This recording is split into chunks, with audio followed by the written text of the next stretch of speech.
Hello and welcome.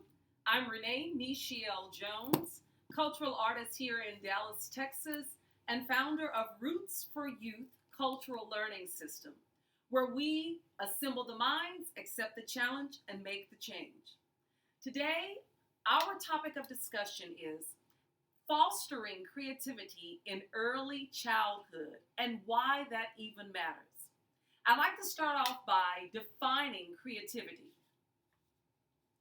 In an article entitled Creativity, author Dean Keith Simonton wrote for Lumen Learning in their chapter of Introduction to Psychology. And he states that creativity is the ability to generate, create, or discover new ideas, solutions, and possibilities.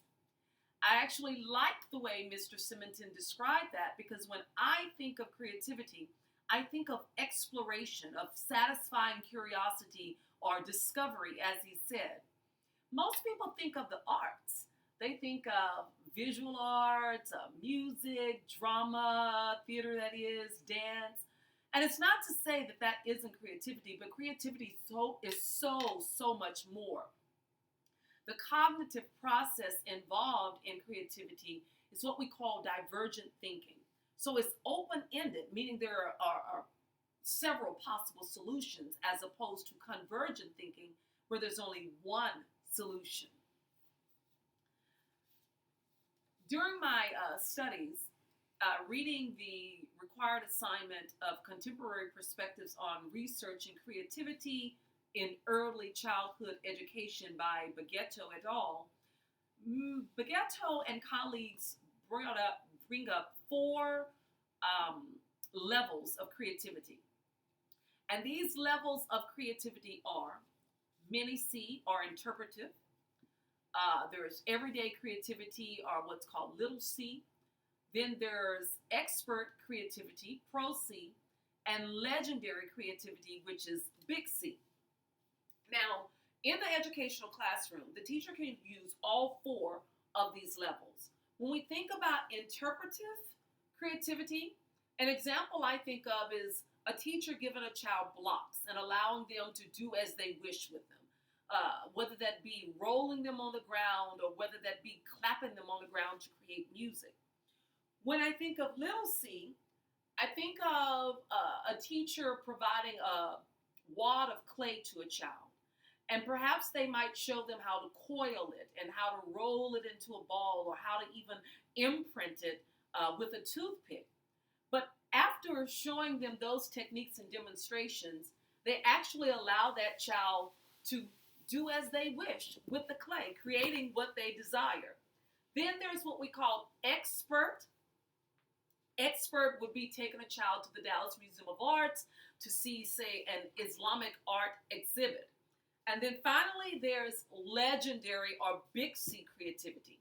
That is, for instance, maybe sharing a biography of Picasso and still life art, and then providing a bowl of fruit for the child to draw.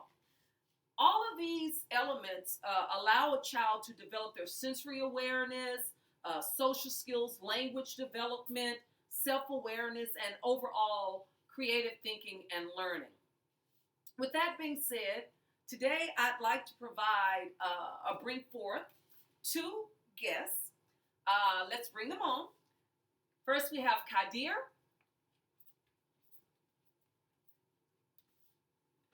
And then we have Christian.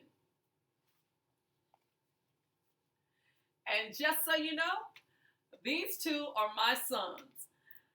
So when I think about parents who are wondering what they can do to provide an opportunity for creativity, I think about what I did with my boys, which was to simply immerse them in creativity, whether it was drawing, whether it was music, whether it was just watching me on the stage in theater.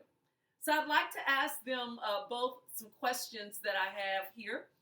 First, we'll start with Kadir. Kadir, I want you to share with us your earliest memory of being introduced to creativity and what exactly that was. Like, how old were you and what exactly did you do?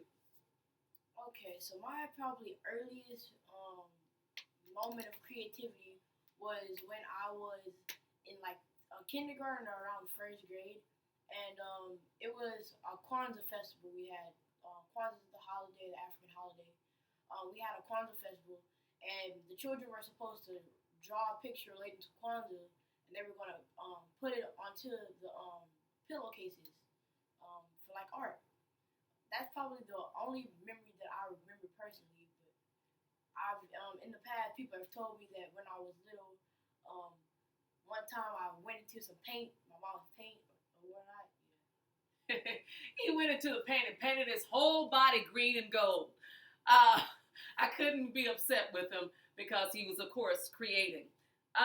For you, my oldest son, Christian, my question to you is being introduced to creativity at an early age, how did that help you in, say, college and in your life once you were introduced into the workforce? Okay, well, being introduced to creativity at an early age, I feel gave me the ability to not have linear thinking. I don't think or see things as black and white, right or wrong. I kind of go into overthink or further in depth thought about trying to figure out why things are and how to just further expand on the source of different things. It just depends on what the subject is.